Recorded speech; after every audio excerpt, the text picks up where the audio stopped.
No Saber Direito desta semana, o curso é de Direito Processual Civil.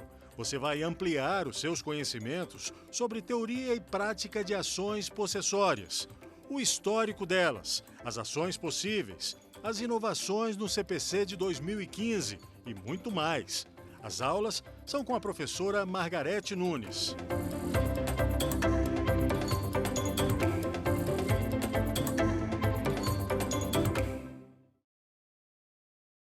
Oi, tudo bom? Meu nome é Margarete Nunes. Estou aqui para a gente dar continuidade ao nosso projeto de 5 aulas sobre as ações possessórias, né? Hoje estamos na segunda aula. A primeira aula trabalhamos com o histórico das ações possessórias. Vimos desde o século XX, né, com o Código de Processo Civil de 39, como que as ações possessórias foram inicialmente concebidas no Brasil. Estas ações eram tidas apenas para o direito privado e, naquela realidade, os conflitos buscados e solucionados nas ações possessórias eram meramente entre particulares. Para aquela realidade, o Poder Judiciário era demandado de modo muito mais simples e com muito mais poderes discricionários ao Judiciário para que ele pudesse intervir nas relações particulares e fazer a solução daquele conflito. Em 1973, no novo Código, à época de processo civil, tivemos uma quantidade de disposições e procedimentos ampliada, mas mantivemos e manteve-se as ações possessórias, que inicialmente chamavam-se apenas de interditos. Então, nós tínhamos naquela época, em 39, o interdito possessório de reintegração, o interdito possessório de manutenção de posse e o interdito proibitório. Em 1973, a nomenclatura também muda e aí a gente passa a ter as ações possessórias, a ação possessória de reintegração de posse, a ação possessória de manutenção de posse e apenas ficou com o nome de interdito aquele interdito proibitório. Nessa dinâmica, a gente tem a situação da ação de reintegração de posse para as hipóteses quando ocorresse o esbulho, que em 39 era tido como a violência, a palavra violência era o que o legislador processual civil se preocupava. Só em 73 é que ele traz a nomenclatura do Código Civil para o processo civil e aí começa a trabalhar com a expressão esbulho, o esbulho significando a retirada completa do acesso à posse pelo demandante. Depois tínhamos a ação de manutenção de posse, em que há uma turbação. O que é essa turbação?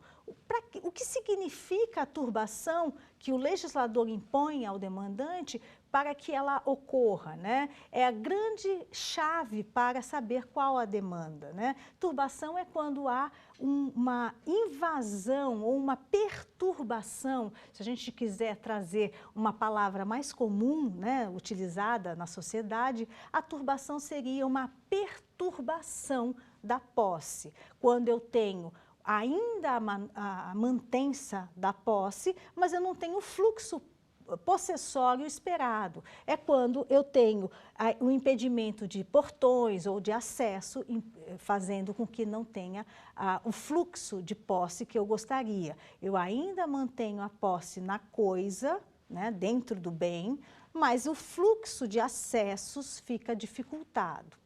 Por último, a gente então tem o interdito proibitório e esse interdito proibitório se coloca naquela situação de ameaça, que na época, em 73, o legislador chamava já de justo receio de ser molestado a posse.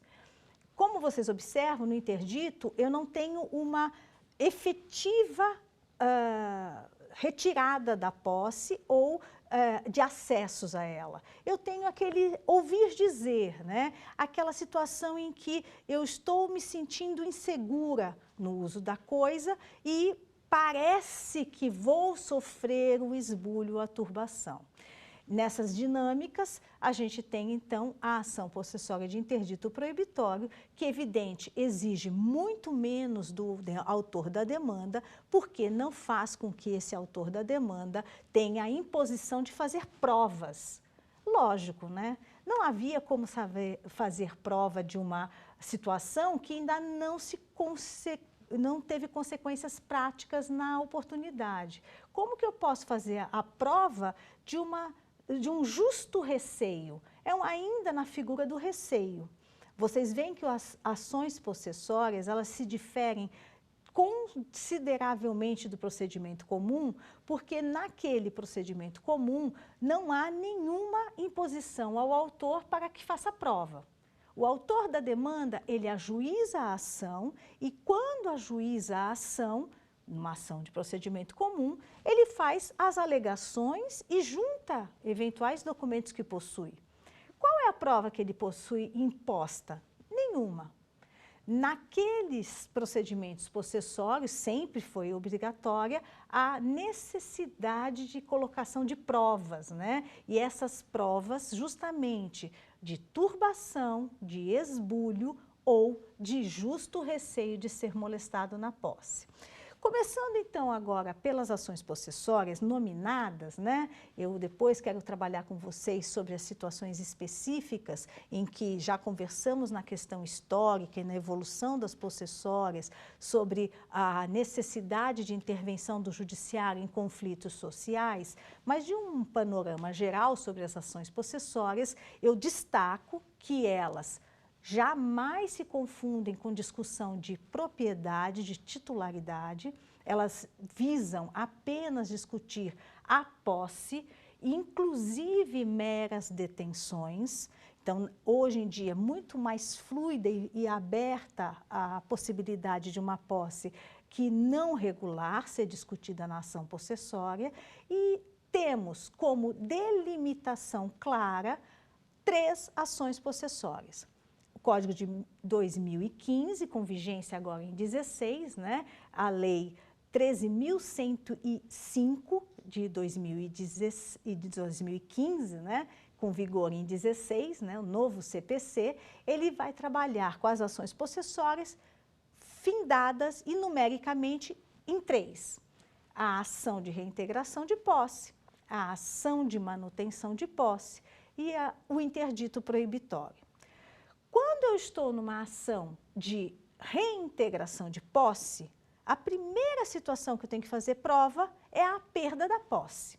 Comentarei alguns exemplos para a gente perceber, então, o que significa isso. Eu tenho uma ação de reintegração de posse, por exemplo, quando eventualmente eu sou fazendeira e o meu vizinho, que está ali, né, no outro grande latifúndio, vamos supor, fosse invadir a minha propriedade. Então, ele eventualmente retira a cerca ou, em fluxo que eu nem perceba, invade a minha área e vai avançar com gado ou vai fazer, inclusive, plantações na minha terra. Essa realidade de retirada de posse que eu já tinha faz com que eu seja legítima titular e possa demandar no polo ativo numa ação possessória de reintegração de posse. Outro exemplo que eu possa destacar, inclusive numa situação de moradia mais humilde, né? O primeiro exemplo seria num grande latifúndio, numa grande titularidade de área, mas eu posso ter esse conflito numa pequena casa mais humilde. Ora, eu tenho lá a ocupação de uma área, eu sou titular, possuidora de um bem, e aquele meu vizinho, numa outra situação também de semelhança à minha, vem e invade a área que eu estou ocupando. Essa situação também me torna parte legítima de uma ação de reintegração de posse, quando eu tenho a possibilidade de, na ação de reintegração, buscar a retomada da área que, por violência, aquele vizinho teria me tirado, né? Não só esse exemplo, como outro também posso dar de reintegração de posse. E aí sim, já com o olhar do novo CPC e da Constituição Federal. Eu posso ter aquela situação em que, em um movimento social de habitação, um movimento social que busque melhora de qualidade de serviços, de saúde, um grupo invada um bem público, uma repartição pública, para, naquela invasão, fazer voz e trazer, né, à sociedade o debate sobre o acesso à saúde ou à educação. Nessa eventual invasão, também se configura o esbulho. Então, vocês veem que esse exemplo que eu estou trabalhando agora, ele nem chega próximo ao Código Civil, né? E não está amparado propriamente a doutrina do direito material civil. Haja vista que aquele titular da posse foi retirado da sua posse, mas o invasor, vocês percebem que não há a preocupação dele em fazer a ocupação da coisa de modo definitivo. O esbulho é utilizado como força social apenas para que haja a discussão e o debate que o grupo, enfim, quer trazer à tona, né? Todos os exemplos agora narrados, eles visam discutir o esbulho. E o esbulho faz com que haja, então, a possibilidade da ação de reintegração de posse. Uma delas, então, como ação possessória. A segunda ação que eu gostaria de trabalhar com vocês e trazer exemplos também para que fique mais dinâmica, né, a ideia de discussão das ações possessórias, é a ação de manutenção de posse. Quando a gente vai ao legislador, a gente lê no capítulo a ação de manutenção e reintegração de posse. E parecem que são uma única ação cumulativamente colocadas. Na realidade, são duas modalidades de ação possessória, mas que têm um processamento, a gente vai estudar em aula específica, tem um processamento semelhante. São ações com processamentos semelhantes, mas hipóteses de cabimento diferenciadas. A ação de manutenção de posse, ela já está assegurando o quê? A eventual turbação, aquela perturbação em que o possuidor está sofrendo sobre o uso livre dentro da sua posse. Turbação, então, como que a gente percebe? Ora, é quando aquele eventual, vamos continuar com os exemplos para facilitar, eu tendo um grande latifúndio, o meu vizinho latifundiário também visa explorar a minha terra, mas não de modo definitivo. Então, o que ele faz? O gado que ele eventualmente pecuarista cria, invade a minha área e faz uso, né, daquela minha área para alimentação, mas retorna à sua fazenda originária. Então, você observa que ele não usa de modo definitivo a minha posse. Ele perturba, ele invade, ele às vezes até causa prejuízos, né? Então, o gado come lavoura, ele deteriora a região que é de minha posse, mas volta à sua origem. Por isso, ele não seria enquadrado como praticante do esbulho, já que há a retirada posterior da invasão.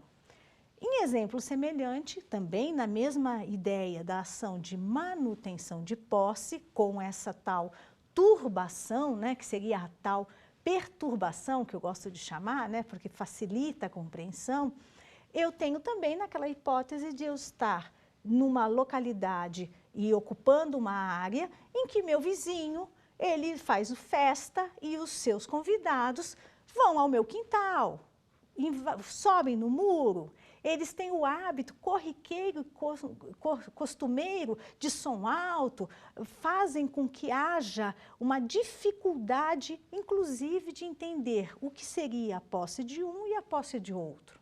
Nesse exemplo que eu estou trabalhando, vocês observam que não há a situação de colocação definitiva de quem está perturbando, né? A pessoa está perturbando a posse, ele não está transferindo a posse de modo violento para si.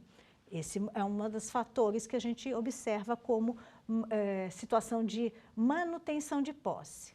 Seguindo também ainda a ideia de colocar exemplos diferentes para confirmar os conteúdos, eu também terei a ação de manutenção de posse quando grupos sociais possam fazer colocações em portões à frente de grandes repartições públicas, impedindo que os servidores, os funcionários públicos possam entrar para trabalhar. Nessa dinâmica, vocês observam que não há o esbulho propriamente, né? Então, se esse grupo de pessoas que vai reivindicar temáticas de saúde, de educação, se coloca à frente de uma repartição pública e impede o trânsito de pessoas, eles não fizeram o esbulho, mas sim, eles estão praticando a turbação, à medida que eles não estão permitindo com que haja o fluxo de pessoas necessário para o serviço que lá se coloca, né? E não mais importante, mas também relevante, eu tenho as ações de interdito proibitório. Qual a dinâmica dessas ações? As duas que trabalhei até agora, vocês observam que houve uma situação fática.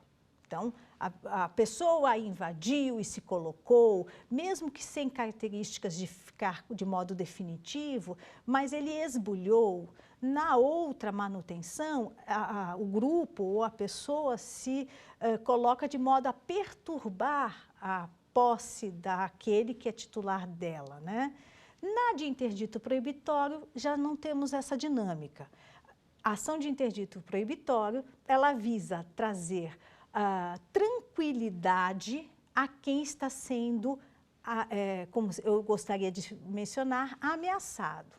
O legislador não trata essa palavra como ameaça, né? Porque aí nós teríamos, inclusive, ilícitos penais, né? A gente não está trabalhando com o conceito jurídico de ameaça, tanto que o legislador vai trabalhar com a dinâmica de justo receio de ser molestado na posse. Essa expressão a gente vê desde 1973, nessa dinâmica de justo receio de ser molestado na posse, aquele que é o possuidor, ele observa e se sente inseguro.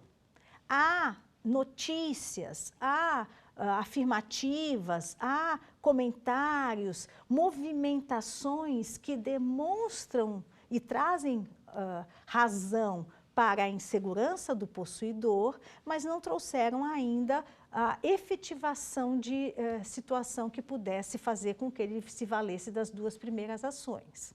Vocês, então, percebem que o interdito proibitório é quase que uma ação residual, né? Ela não está primeiramente colocada como as duas anteriores. E por isso que a gente vai estudar, ela tem um processamento diferenciado.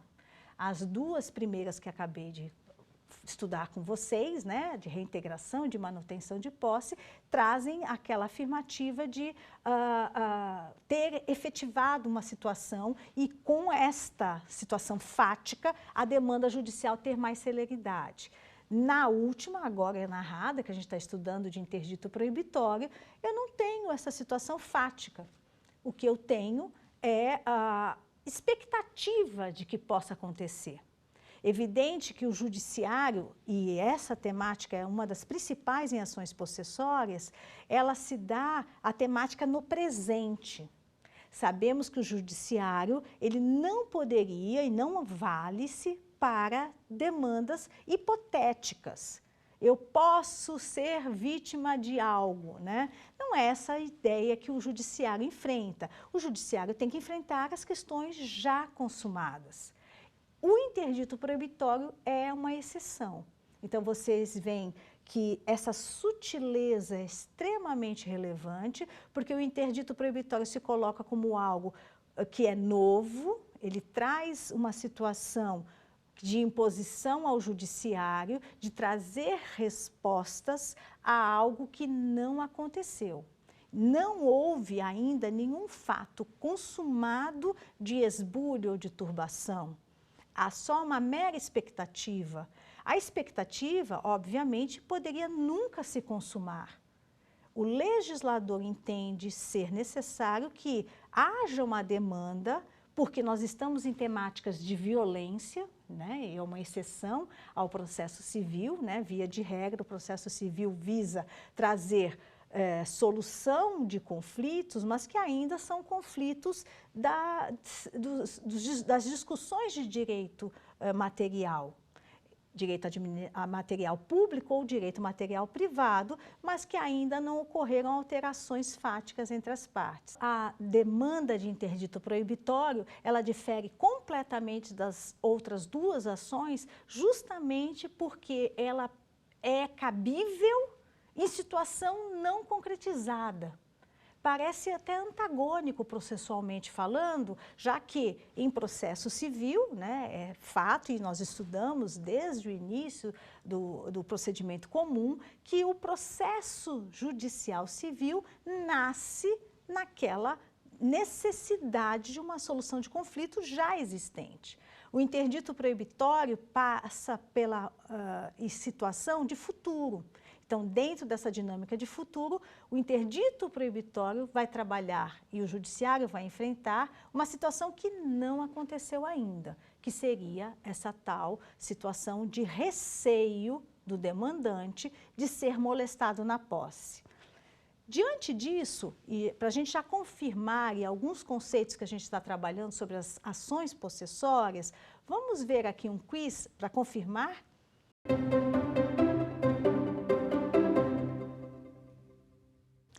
O autor na ação de reintegração de posse visa ter reconhecida a propriedade da coisa, poder voltar a ter a posse direta do bem, apenas retirar aquele que excluiu sua posse e, por último, expor o litígio ao Poder Judiciário para apenas mediar o conflito. Evidente que, nessa circunstância, a letra B é que se coloca como afirmativa correta, né? O autor da ação de reintegração de posse, o objetivo dele é poder voltar a ter a posse direta da coisa. Como nós conversamos, a reintegração de posse tem a ideia do esbulho e por isso que ele visa voltar a ter a posse, né? Ele foi retirado. Lembramos que lá o Código de 1939 colocava, inclusive, a ideia de violência, nem chamava de esbulho, né? Essa situação que a gente acabou de confirmar sobre a ação de reintegração de posse, temos, então, a diferenciação para a ação de manutenção de posse e do interdito proibitório. Vamos continuar falando sobre a ação de interdito proibitório, né? E dar os exemplos que eu estava devendo a vocês. O interdito proibitório, então, como é uma ameaça, então eu não tenho nenhum fato concreto que possa trazer clareza do dia, momento, data em que havia uma ação. O interdito proibitório, então, o exemplo que eu posso destacar primeiro é, continuando com as três dinâmicas anteriores das outras duas ações, eu sendo latifundiária, o meu vizinho latifundiário, dizendo a mim e a terceiros, a testemunhas, de que vai fazer a invasão da minha terra. Ele ainda não praticou nenhum ato, há ainda, eu diria até quase como um mal-estar, né, de discussão, mas não há ainda uma efetivação de ação, mas esse mal-estar, sim, me legitima a postular do judiciário a intervenção nessa possível situação de esbulho futura, né? Não houve nada concreto, mas uma expectativa de. Outra dinâmica que existe como exemplificativa seria lá eu estando na minha casa e meu vizinho, né, um particular qualquer, dizendo a terceiros que vai fazer a invasão da minha casa. Ou mesmo uma pessoa que apareça na porta da minha residência se dizendo legítimo titular da casa, me descrevendo que eu tenha horas para desocupar o imóvel sob pena dele ir com homens eventualmente armados. Veja que, por enquanto, ele ainda não agiu, não estou no momento em que ele está indo com esta força me retirar, eu estou ainda numa situação de que ele afirma que vai fazer no futuro o uso da força. O outro exemplo que eu possa destacar, e esse sim que a gente vai estudar com muita ênfase nas questões de litígios coletivos e litígios sociais, são os movimentos sociais que usam-se, então, destas dinâmicas possessórias para fazer valer o debate dos direitos que pretende discutir. Então, não é raro você ter em movimentos grevistas os sindicatos, as organizações sindicais, determinando e descrevendo que vão fazer em tal dia uma greve geral e que nessa data pretendem invadir a sede de empresas, a sede de instituições, a sede de órgãos públicos. Essa hipótese, também estamos narrando, é futura, não estamos no momento concreto de confirmar esbulhos e turbações, a gente está em hipóteses que não se confirmaram ainda, e nessa situação você vê a possibilidade de usar e demandar aquele que se vê numa situação de receio, a intervenção do judiciário pela demanda de interdito proibitório. Continuando então, temos 3 demandas, reintegração, manutenção e interdito proibitório, cada uma delas com as características contundentes. Reintegração de posse, o esbulho, a violência já praticada, o presente indispensavelmente colocado. A ação de manutenção de posse, a situação de turbação, que o legislador chama, ou seja, a de perturbação da posse, mas que não há efetivamente um impedimento total da posse pelo legítimo possuidor, e o interdito proibitório, colocando-se apenas numa situação futura. Vamos chamar mais um quiz para a gente confirmar então os conceitos e verificar o que a gente está conversando.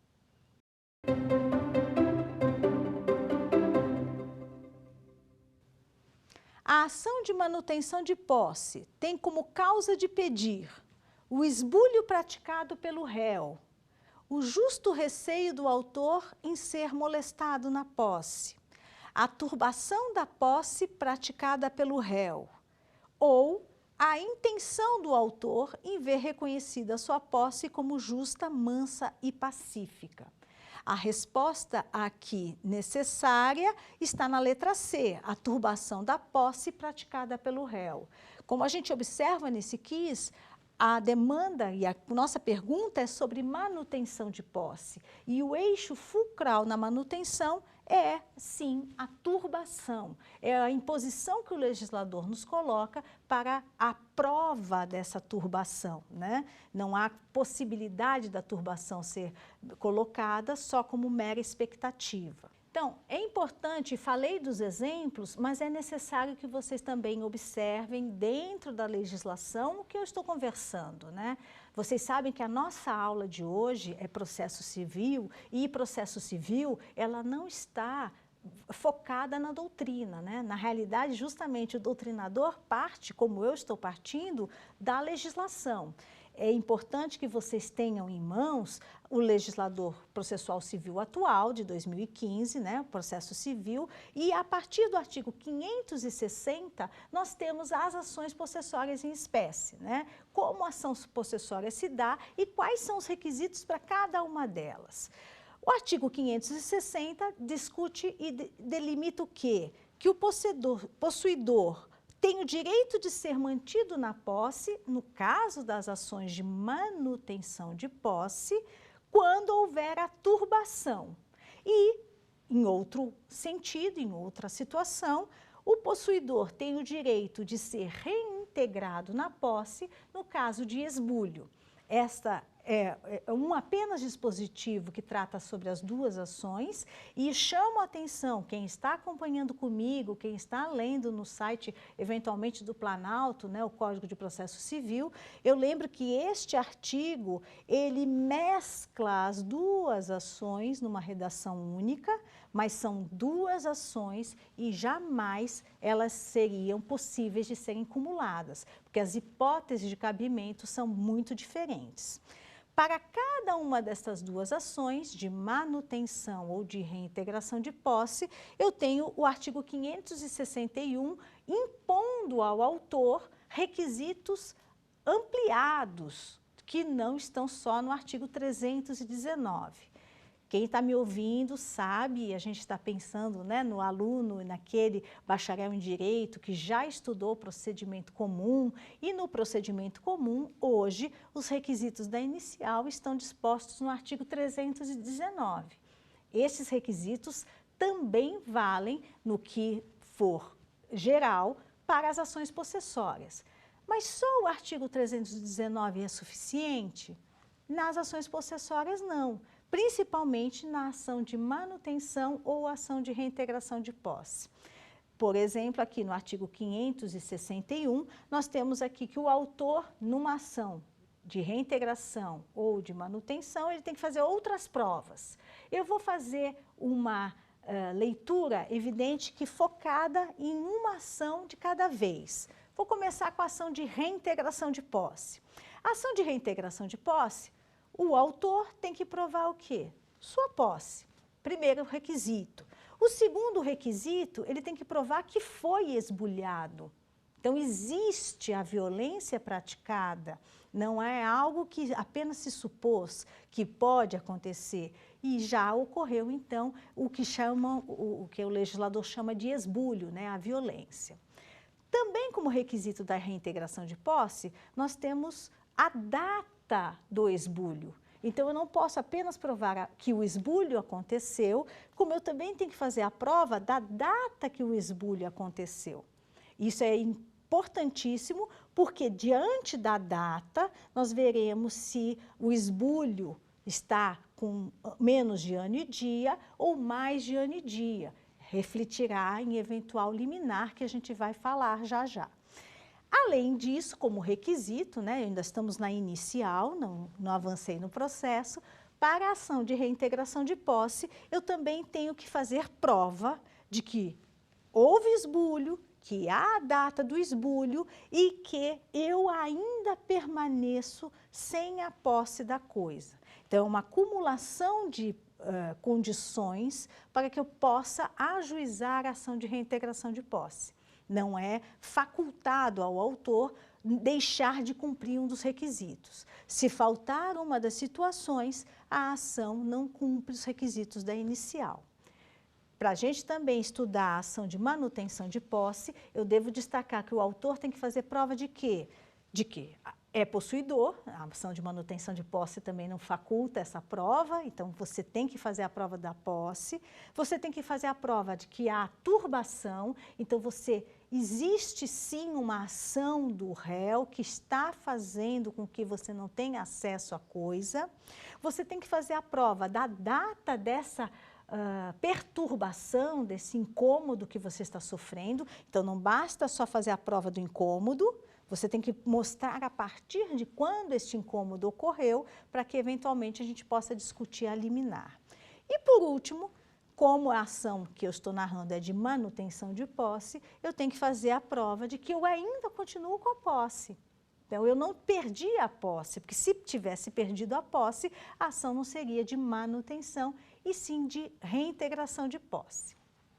Para estas duas ações, e como nesta aula nós estamos discutindo as ações possessórias e as 3 ações possessórias que já demos exemplos no início, para essas duas ações eu tenho aqui então uma situação muito também peculiar em procedimento especial, né, das possessórias.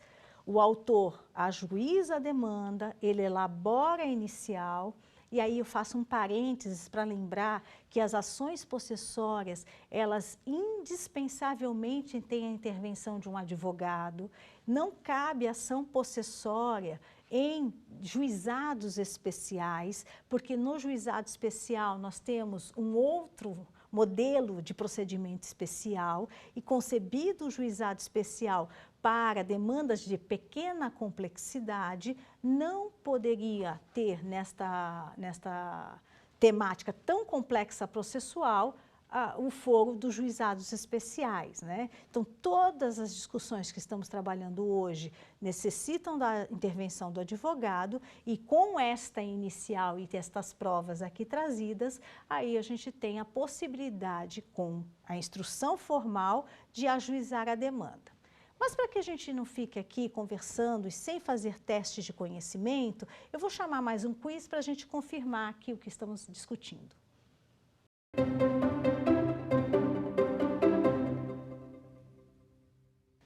No CPC em vigor, as ações possessórias atendem a qual direito material? Apenas o direito civil, né, privado, a todo e qualquer direito invocado, podendo ser público ou privado, apenas o direito privado, apenas o contido no Código Civil.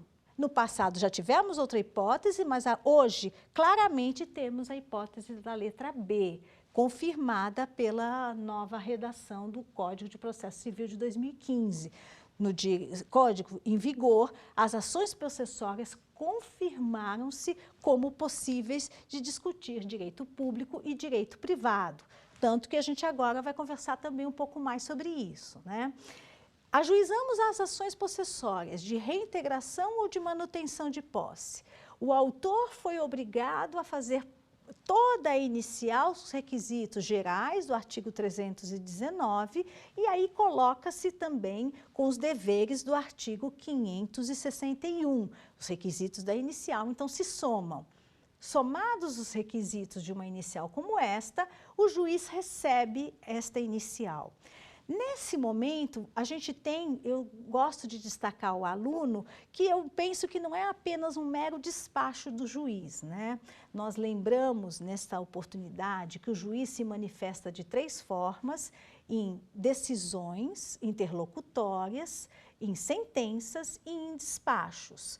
Quando ele está numa situação como a ação possessória, ele não é um mero recebedor da inicial para que o réu seja citado. Ao contrário, ele tem que observar os requisitos desta inicial, tão singulares, e verificando os requisitos, o legislador afirma no artigo 562 que, estando a inicial devidamente instruída, o juiz deferirá, sem ouvir o réu, a expedição de mandado liminar de manutenção, quando a ação for de manutenção, ou de reintegração, no caso específico da reintegratória, né? Caso contrário, determinará que o autor justifique previamente o alegado, citando-se o réu para comparecer à audiência que foi designada. Este dispositivo é reflexo também do Código de 73, então a gente não tem uma grande novidade aqui. O que eu posso destacar quanto à redação do legislador? Numa primeira leitura, parece que toda vez que o juiz recebeu uma inicial que cumprisse os requisitos, era dever de ofício dele fazer o deferimento da liminar. Mas será que é assim? Ora, o juiz, quando cumpre reconhecidamente os requisitos da inicial, pode não ter se sentido seguro nas provas que ali estão contidas. E aí, nesta hipótese, o legislador já reconhece a possibilidade da audiência de justificação. O que é uma audiência de justificação, né? Nestas aulas de possessórias, eu penso que é relevante a gente também ampliar um pouco o debate sobre as questões processuais e discutir cada uma das possibilidades processuais que se coloca. A audiência de justificação é quase que uma situação singular das ações possessórias, né? Quando nós estamos nas hipóteses de audiência, temos diversas modalidades. Eu posso ter audiências de conciliação e mediação, eu posso ter audiências de instrução, eu posso ter audiências de instrução e julgamento. E a audiência de justificação difere de todas estas que conversei agora há pouco. Porque numa audiência do procedimento comum, você vai ter as partes sempre presentes, primeiro talvez para tentar conciliar e mediar, depois para acompanhar a instrução processual, num processo de procedimento comum, a fase de instrução processual pode chegar a um momento em que a ausência da parte configuraria afronta ao devido processo legal, né, ao direito de ampla defesa, e isso seria impensado. A mesma coisa uma audiência de instrução e julgamento. Já na audiência de justificação, que é esta que nós estamos trabalhando, no artigo 562, a audiência de justificação, ela tem uma forma e um modelo completamente diferente. Ela visa justamente quando, numa temática como esta, tão singular de ação possessória, a parte fazendo provas e argumentos contundentes de violência. Nós estamos aqui por trás de situações de prática de esbulho ou de turbação, então do uso da força por pessoas, né, particulares e pessoas, enfim, de várias vertentes e interesses. Nessa ideia, a audiência de justificação pode ser designada, se o magistrado assim entender, e ele fará uso dessa ferramenta através de oitiva apenas do polo ativo, do autor, e das instruções processuais testemunhas, se forem necessárias para serem ouvidas nessa audiência. A audiência de justificação não é sinônimo de audiência de conciliação, porque nela, justificação, eu não tenho necessariamente a presença do réu. Por que isso? Poderia ser uma afronta, né? Se a gente pensar vagamente, ora, a Constituição Federal assegura o devido processo legal e o contraditório. Como pode o legislador permitir que uma audiência se realize sem a presença de uma das partes? É um conflito e a parte não precisa estar. Realmente o legislador assim reconhece essa possibilidade, porque a audiência de justificação é apenas para complementar a inicial do autor. E há motivo de eventual ausência pela parte ré, à medida em que a parte ré não está sendo alegada o uso da força, né? O autor está dizendo que o réu usou força. Se ele se valeu de força, ora, haverá equilíbrio entre as partes, inclusive emocional, de se manterem presentes para apenas justificar? Evidente que a audiência de justificação, como ela é sui generis, né? Ela não está equiparada às demais audiências, a prova colhida numa audiência de justificação, ela não tendo passado pelo contraditório, ela pode ter sim que se reprisar adiante quando tivermos a instrução processual. Então, eventual testemunha ouvida numa audiência de justificação pode sim ter necessidade de ser novamente ouvida quando, numa fase de instrução processual, tivermos o contraditório estabelecido e aí sim o réu poder fazer questionamentos pontuais àquela prova oral testemunhal. A audiência de justificação, então, ela é facultada ao magistrado, não é imposta. E é evidente que o juiz, mesmo numa situação de recebimento dessa inicial, se ele observar que a inicial não cumpre os requisitos mínimos para a admissão da ação possessória, ele não precisa marcar audiência de justificação, ele pode indeferir já de plano esta liminar que o legislador coloca, né? Isso dito, quais são as outras peculiaridades que eu posso destacar das duas ações possessórias que têm o mesmo capítulo, ação de manutenção e de reintegração de posse? Se eu estiver com uma ação possessória contra um ente federado, então pessoas jurídicas de direito público, eu não posso ter essa ação possessória em face de um ente federado sem que haja uma audiência, né? Em que esta audiência mantenha e tenha a possibilidade dos representantes judiciais daquele ente federado poderem debater a questão. Lembramos que, evidente que quando a gente está diante de uma demanda possessória contra um ente federado, essa demanda possessória está levando em consideração que não há paixão, né? Então, não é diferente de uma ação possessória em que envolve apenas particulares. porque quando a gente está falando de posse, as emoções afloram, né? Numa ação possessória que nós estamos contra um ente federado, evidente que a situação do representante judicial, que necessariamente será um advogado, é uma situação tecnicamente ancorada e amparada, por isso que não há receio do judiciário, e não houve do legislador esse receio, para que a audiência não pudesse ser colocada.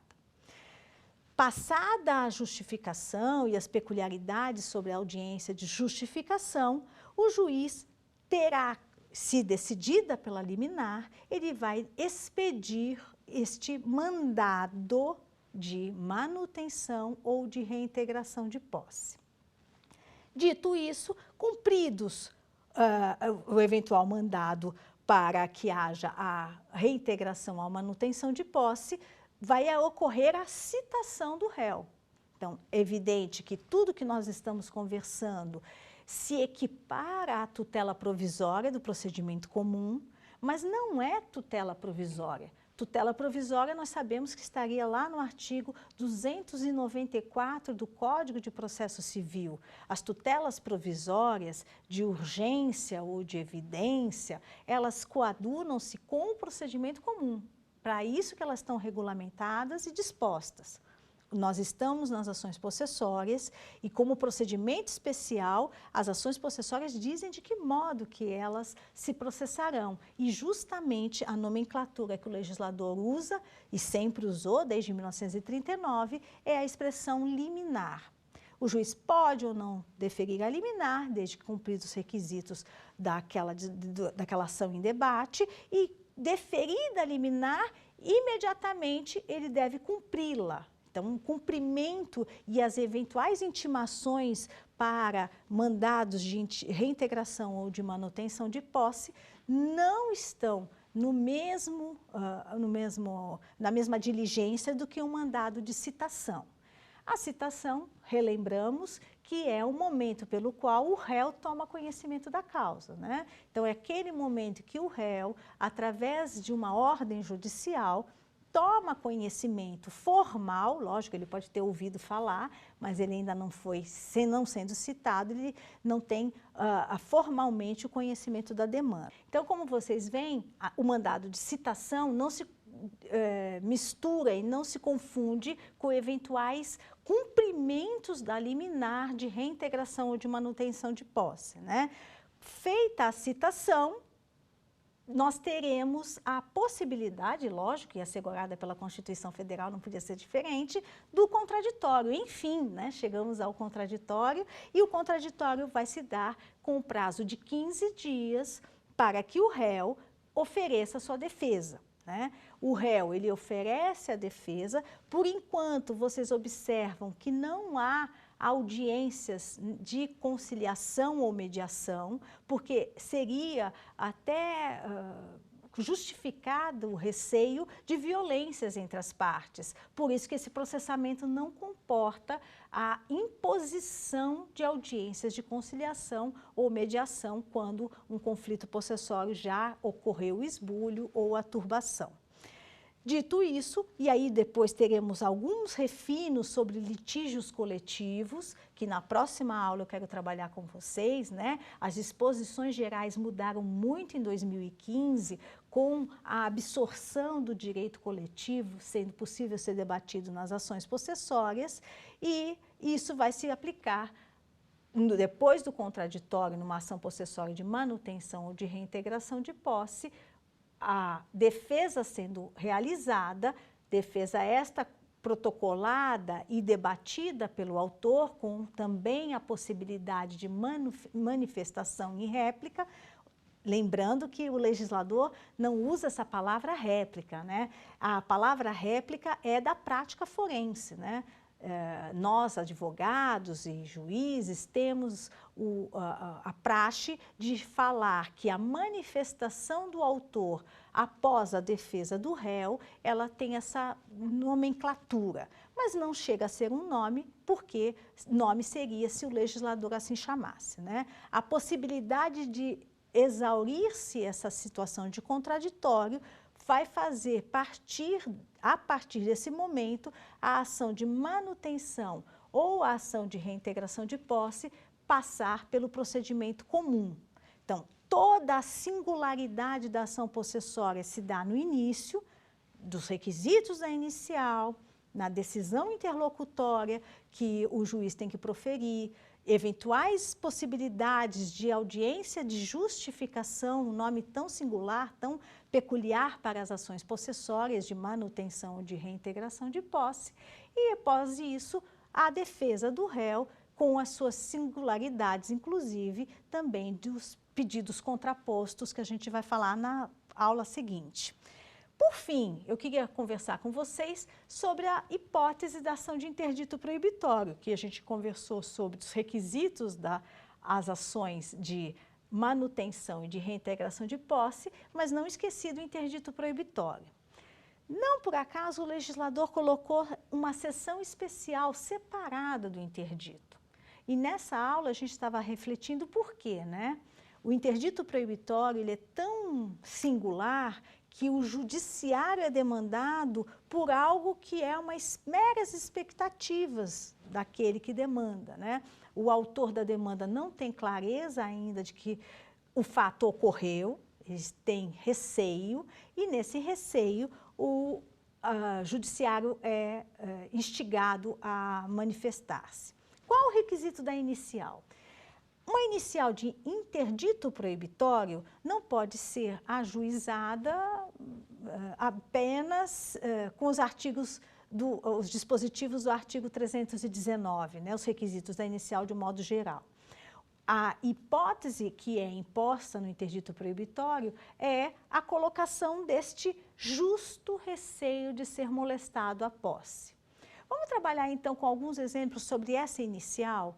Quando eu estou numa inicial como essa, o advogado deverá fazer, então, busca de documentos, de fotos, de mensagens, em que mostrem movimentações de juntar polo passivo, movimentação de réu, que está demonstrando que vai praticar o ato da violência. Então, ele não praticou o ato, mas ele já está conjecturando a prática desse ato. Então, nessas circunstâncias, ele está ali colocado numa situação de possível esbulhador ou que possível agente na turbação. O autor desta demanda de interdito proibitório, hoje com as redes sociais, né, com as mídias eletrônicas, ficou muito mais fácil para um demandante de interdito proibitório fazer esta prova, porque ele faz de que modo? Ele faz a notícia de que a rede social, um amigo do autor recebeu o aviso de que a área seria invadida. A fábrica faz prova de que o sindicato está convocando todos os funcionários daquela empresa para invadirem a fábrica num dia futuro. Não é no presente, é para o futuro. Mas vocês observam que alguma materialidade o autor da demanda consegue, porque ele já tem algumas provas. E nessa prova de que pode haver esbulho ou turbação, ele deve juntar na inicial isso. O artigo 567, então, impõe ao autor que ele faça a prova destas situações e na inicial, o que ele vai buscar? Ele não vai buscar uma liminar para desfazer algo, porque não há nada feito. Ele vai buscar o que a lei determina como mandado proibitório. Quem está acompanhando pelo legislador, veja lá a disposição formal que o legislador coloca, o nome é mandado proibitório. Então, no interdito proibitório, o autor busca um mandado proibitório do magistrado para que ele, se visualizar turbação ou esbulho iminente, possa assegurar o autor que o réu não cometa aqueles atos de violência. Isso é dado como é futuro, evidente que é uma obrigação de não fazer do réu. Então, o réu ele ficaria impedido de praticar o ato de violência e, caso pratique o ato de violência, no mandado proibitório é determinada uma pena pecuniária por eventual descumprimento da ordem judicial, né? Quando o réu, mesmo com mandado proibitório, faz o descumprimento da ordem judicial e, se assim o fizer, teria uma pena pecuniária. Lembrando que essa pena pecuniária, como vocês observam, o legislador nunca se preocupou em trazer parâmetros para a pena. Não é uma pena de processamento, de processo civil, né? Uma pena meramente de litigância de má-fé. Na realidade, é uma pena pelo descumprimento da ordem judicial. E isso faz com que essa pena seja dosada, caso a caso, com observância das peculiaridades. Nesta aula, então, vimos as 3 ações possessórias, a ação de reintegração de posse, de manutenção de posse e interdito proibitório, e nelas, então, estudamos peculiaridades sobre as ações. Na outra aula, falaremos das disposições gerais e o que efetivamente mudou no CPC de 2015 para o litígio coletivo. Ficou com dúvidas? Então mande um e-mail para saberdireito@stf.jus.br ou entre em contato pelo nosso WhatsApp. Você também pode estudar pela internet. Basta acessar o site tvjustiça.jus.br ou rever as aulas no canal da TV Justiça no YouTube, TV Justiça Oficial.